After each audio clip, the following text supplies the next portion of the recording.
Welcome to Danger, the channel where we dive into the world's most chilling true crime stories. Please like, subscribe and hit the notification bell so you can get notified every time we post something.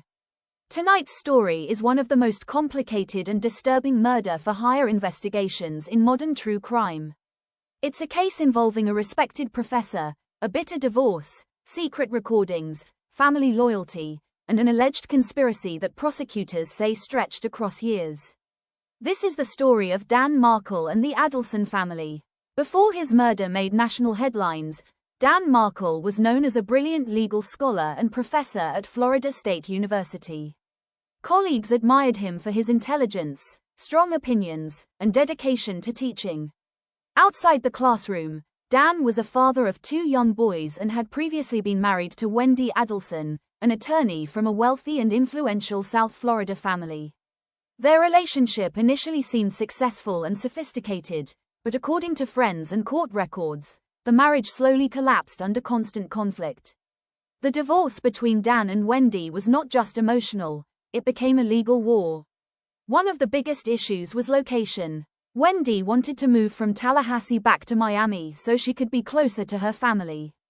Dan strongly opposed the move because he wanted to remain involved in his children's daily lives. Court rulings prevented Wendy from relocating the children, and prosecutors later argued this created deep resentment within the Adelson family. Investigators would later paint a picture of a family that allegedly viewed Dan as the obstacle standing in the way of Wendy's freedom.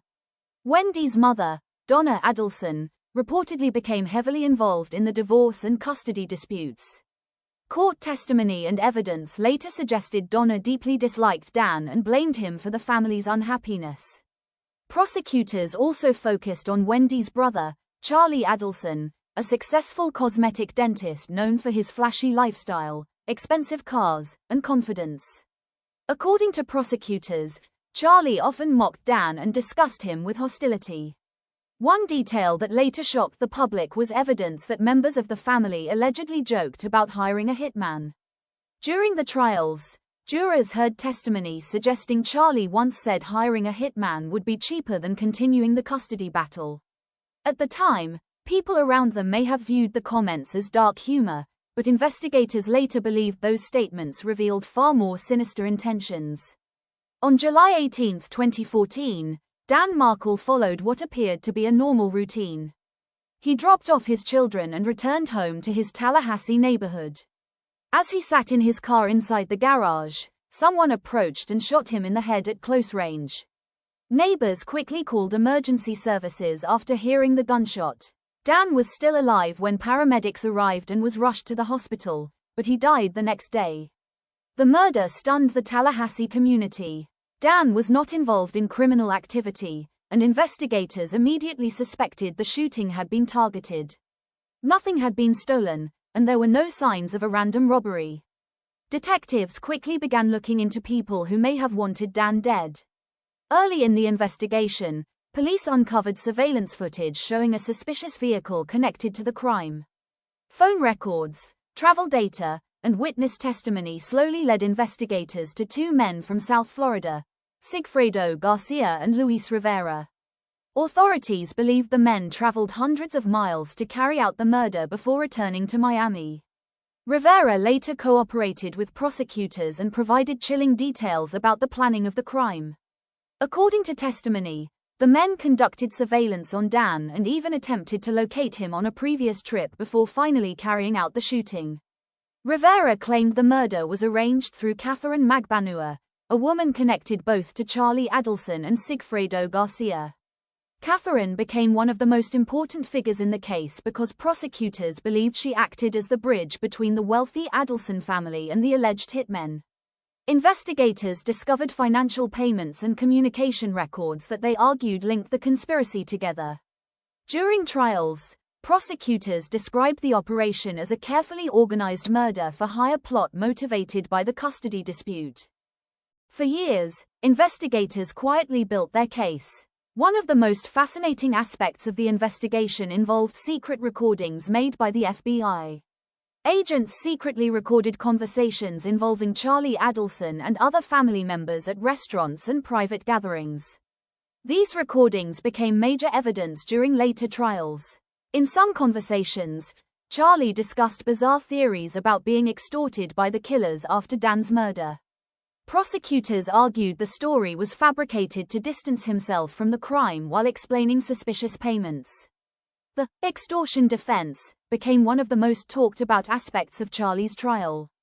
Charlie claimed he had not arranged the murder and that the killers later demanded money from him because they knew he came from a wealthy family. Prosecutors argued the explanation was unbelievable and pointed out inconsistencies in his statements, phone records, and behavior after the murder. Another detail that drew major attention was Wendy Adelson's behavior on the day Dan was shot. Investigators learned she drove near the crime scene shortly after the murder occurred.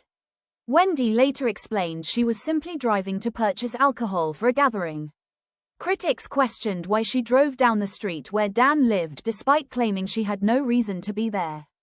Although Wendy has never been charged with any crime, her testimony has remained heavily scrutinized by prosecutors and true crime followers. As the years passed, arrests slowly unfolded. Sigfredo Garcia was convicted of first-degree murder. Luis Rivera accepted a plea deal and testified. Catherine Magbanua was eventually convicted after prosecutors argued she helped coordinate the murder plot.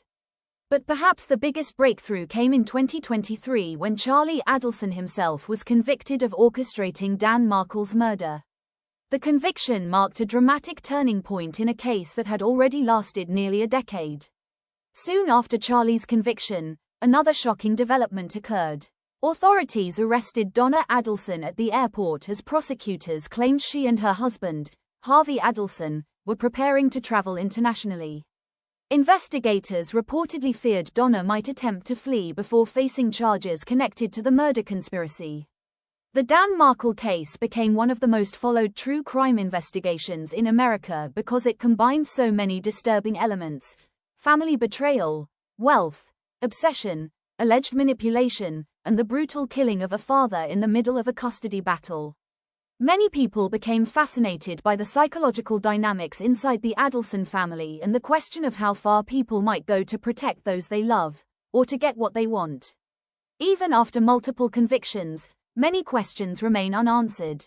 Prosecutors believe the conspiracy reached deep into the family, while supporters of the Adelsons continue to insist investigators built their case on assumptions and circumstantial evidence. Online communities still debate whether more arrests could happen in the future and whether the full truth has truly come out. At the center of this tragedy are two children who lost their father and a murder that forever changed multiple families. What began as a divorce dispute slowly turned into one of the most shocking alleged murder-for-hire cases in recent history. What do you think really happened behind closed doors in the Adelson family? Let us know your thoughts in the comments below. Thank you for watching. If you want more factual and respectful true crime content, please like, subscribe, and share.